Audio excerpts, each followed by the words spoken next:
Hello hi नमस्कार मु रंजिता आपण मानकु स्वागत करुछि रंजिता हुंताल हिस्ट्री ऑफिशियल रे।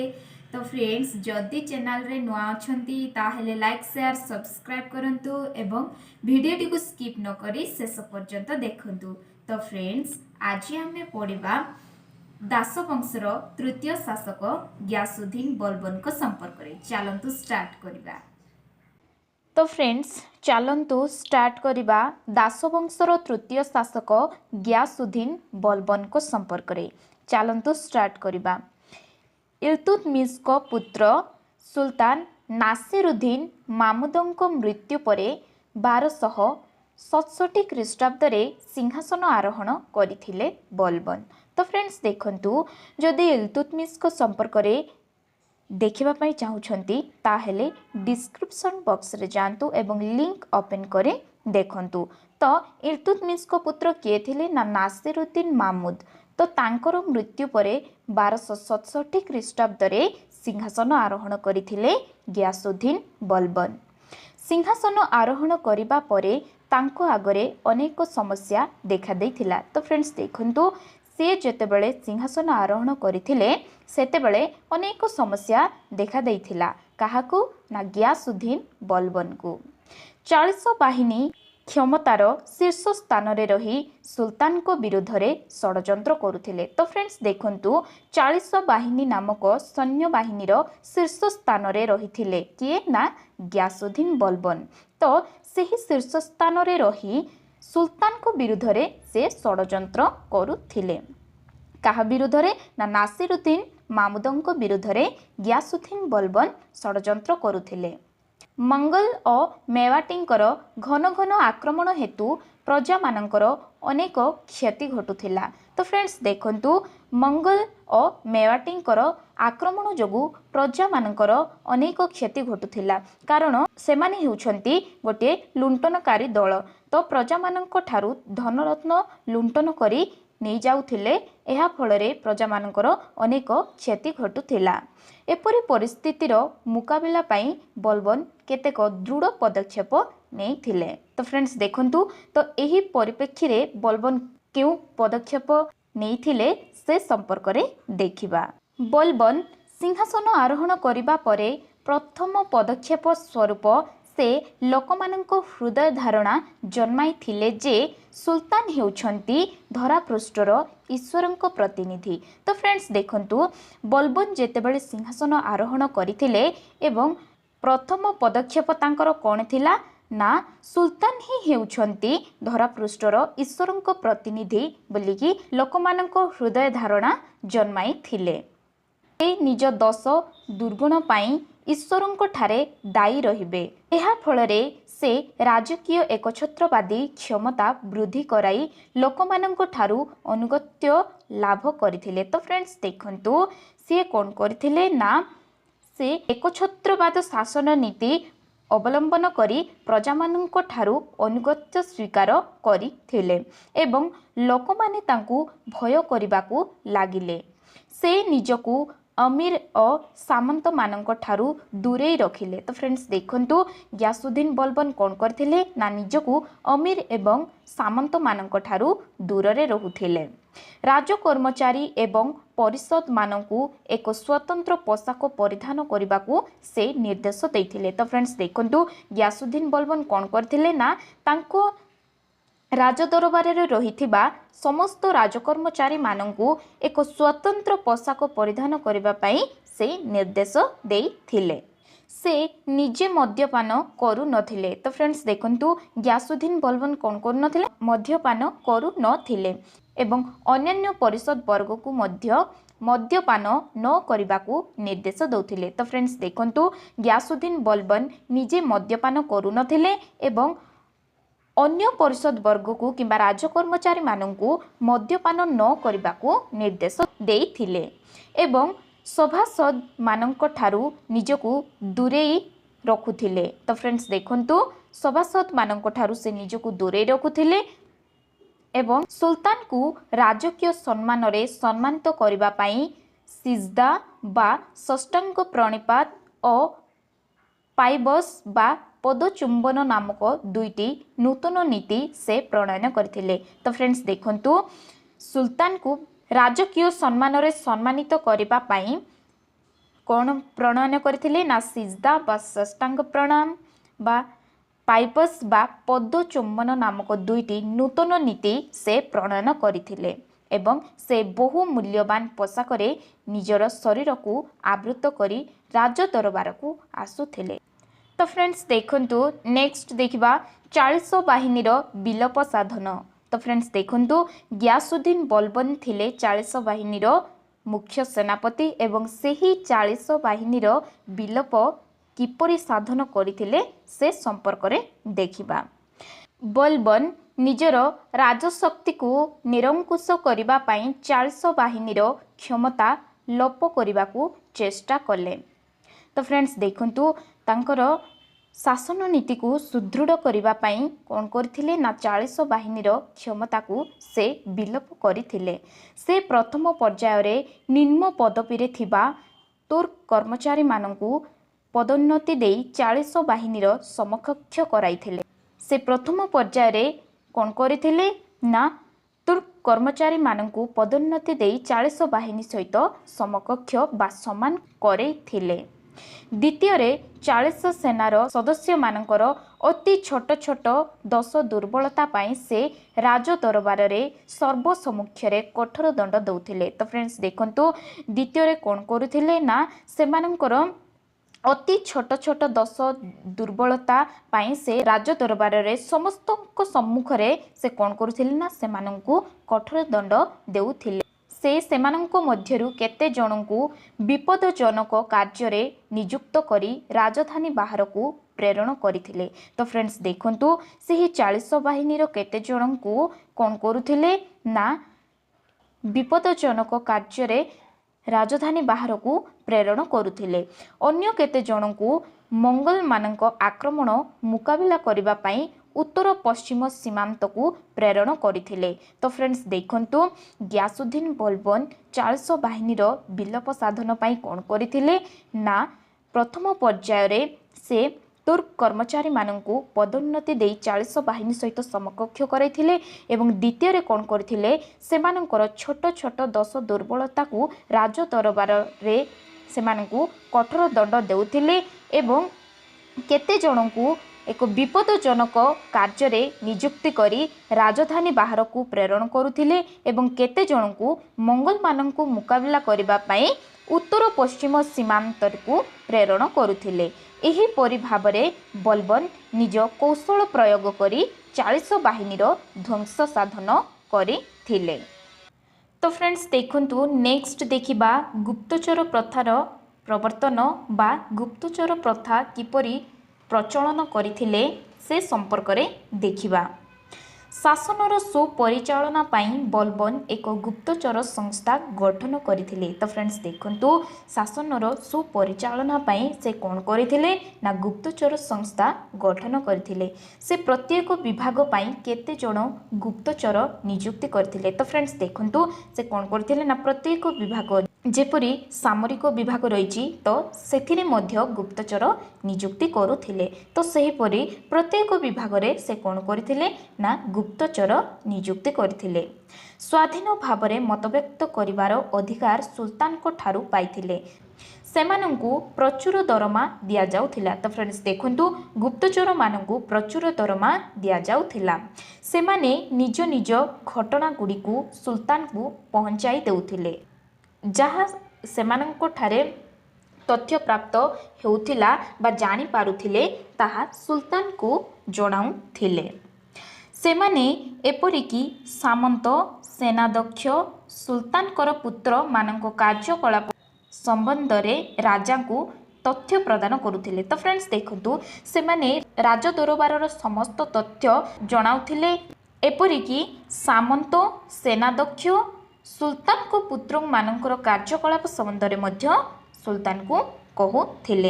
एहा द्वारा बलबन राज्यर सठिक खबर रखिबा संगे संगे निजर एकछत्रवाद शासन को अधिक सुदृढ़ करिपारिथिले। तो फ्रेंड्स देखंतु एही गुप्तचर व्यवस्था द्वारा से कोन करथिले ना राज्यर समस्त ତ ସ୍ଥାନର ସଠିକ୍ ଖବର ରଖି ସେ ନିଜର ଏକଛତ୍ରବାଦ ଶାସନକୁ ଅଧିକ ସୁଦୃଢ଼ କରିଥିଲେ ବା ଶକ୍ତିଶାଳୀ କରିଥିଲେ।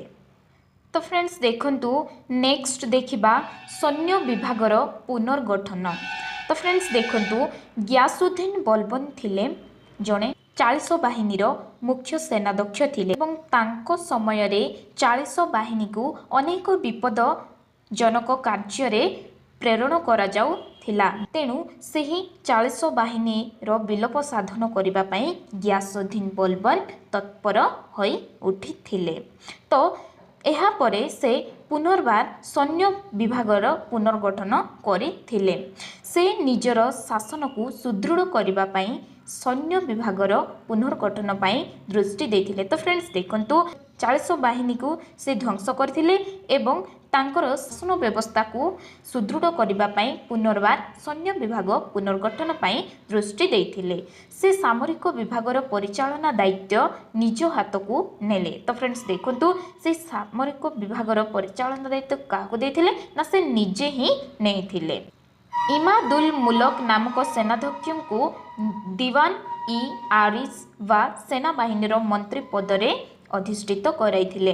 ତ ଫ୍ରେଣ୍ଡସ୍ ଦେଖନ୍ତୁ ଇମାଦୁଲ ମୁଲକ ନାମକ ଜଣେ ସେନାଧ୍ୟକ୍ଷଙ୍କୁ କ'ଣ କରିଥିଲେ ନା ଦିୱାନ ଇ ଆରିଜ ବା ସେନାବାହିନୀର ମନ୍ତ୍ରୀ ପଦବୀରେ ତାଙ୍କୁ ଅଧିଷ୍ଠିତ କରାଇଥିଲେ ବା ନିଯୁକ୍ତି ଦେଇଥିଲେ। କାହାକୁ ନା ଇମାଦୁଲ ମୁଲକକୁ। ସେ ସୈନ୍ୟମାନଙ୍କୁ ନିଯୁକ୍ତି ବେତନ ଏବଂ ଅସ୍ତ୍ରଶସ୍ତ୍ର ଯୋଗାଣ ଆଦି କାର୍ଯ୍ୟଭାର ପରିଚାଳନା କଲେ। ତ ଫ୍ରେଣ୍ଡସ୍ ଦେଖନ୍ତୁ ଇମାଦୁଲ ମୁଲକ କ'ଣ କରିଥିଲେ ନା ସୈନ୍ୟମାନଙ୍କୁ ନିଯୁକ୍ତି କରିବା, ସେମାନଙ୍କୁ ବେତନ ଦେବା ଏବଂ ଅସ୍ତ୍ରଶସ୍ତ୍ରର ଯୋଗାଣ ଆଦି କାର୍ଯ୍ୟ ସେ ପରିଚାଳନା କରୁଥିଲେ।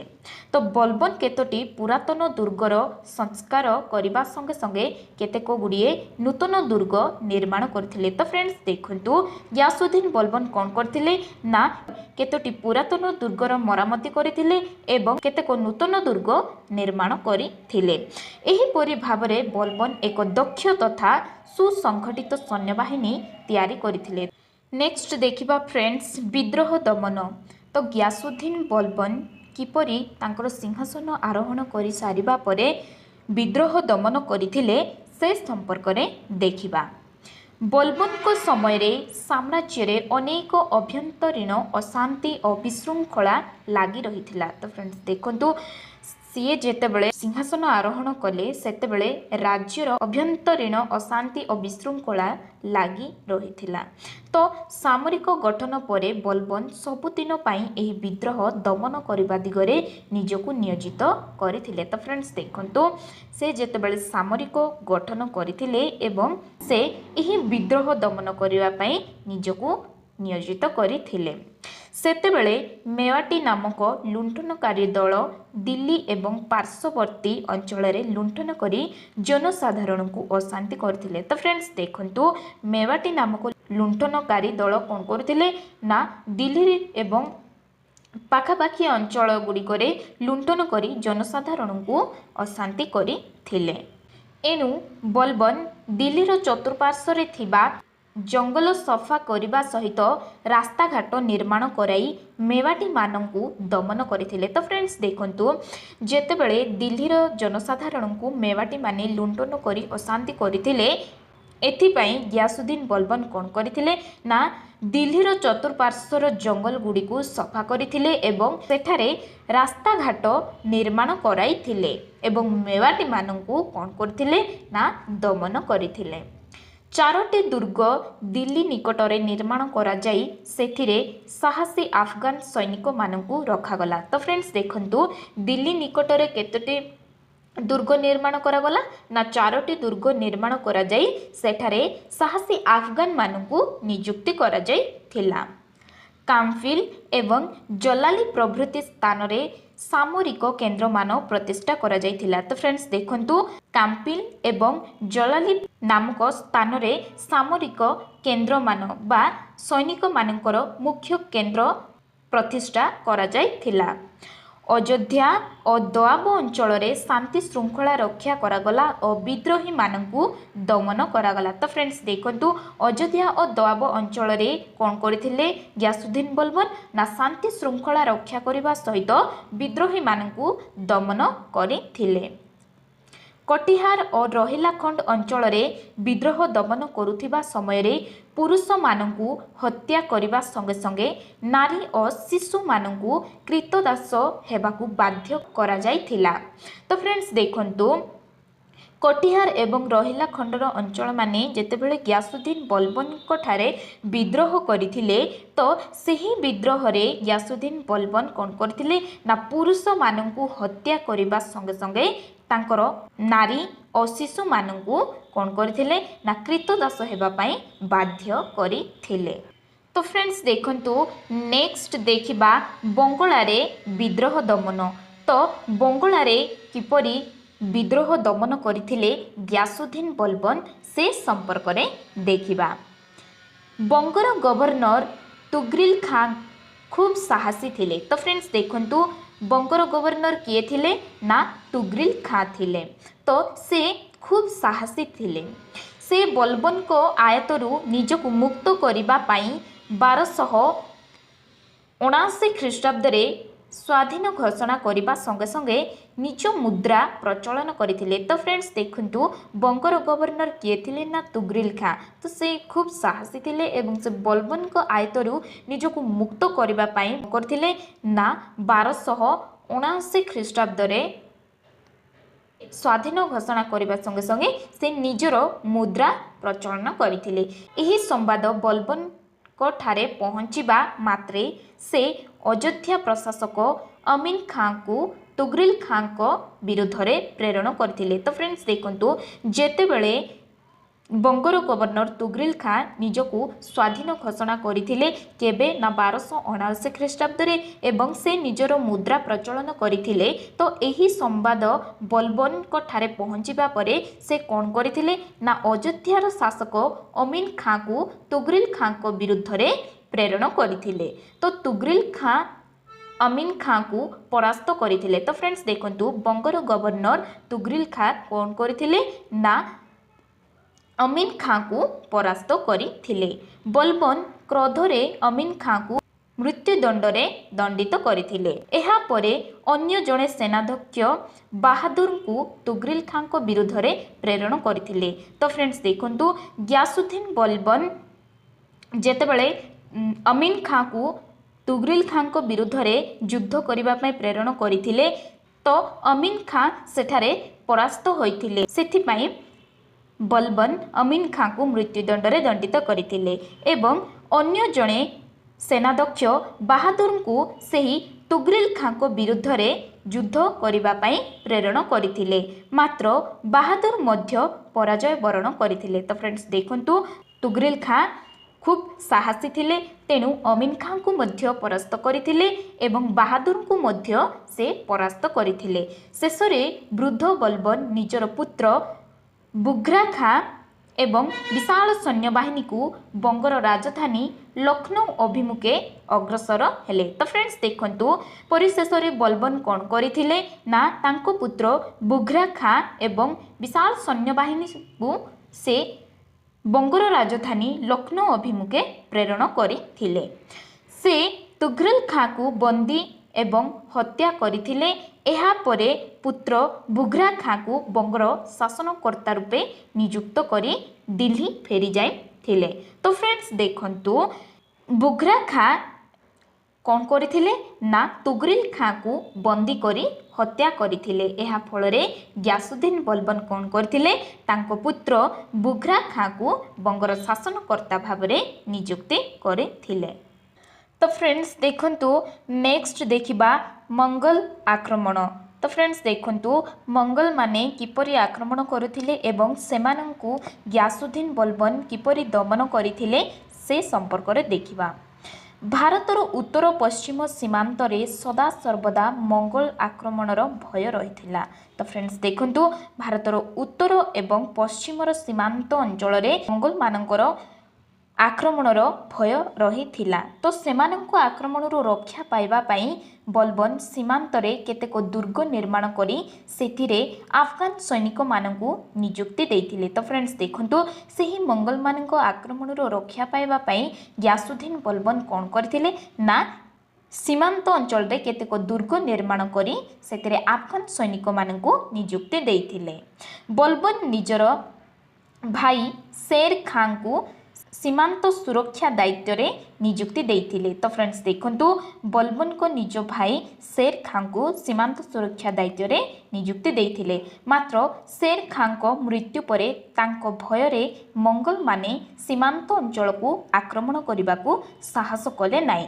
तो फ्रेंड्स देखंतु जेतेबेले शेर खान को मृत्यु होइथिला एहा परे भय रे मंगल माने सीमांत अंचल को आक्रमण करने को साहस कले नाही। तो 1270 ख्रीष्टाब्द रे शेर खान को मृत्यु हेबारु मंगल माने पुनर्बार आक्रमण करथिले। तो फ्रेंड्स देखंतु तो तांकर मृत्युर किछि दिन परे कौन करथिले ना पुनर्बार मंगल माने सीमांत अंचल रे आक्रमण करथिले। तेणु बलबन सेमानंको आक्रमणरू रक्षा पाइबा पई सीमांत अंचल को दुई भाग रे विभक्त करथिले। तो फ्रेंड्स देखंतु से मंगल मानकर आक्रमणरू रक्षा पाइबा पई बलबन कौन करथिले से सीमांत अंचल को दुई भाग रे विभक्त करथिले। कौन कौन ना सिंधु और लाहौर।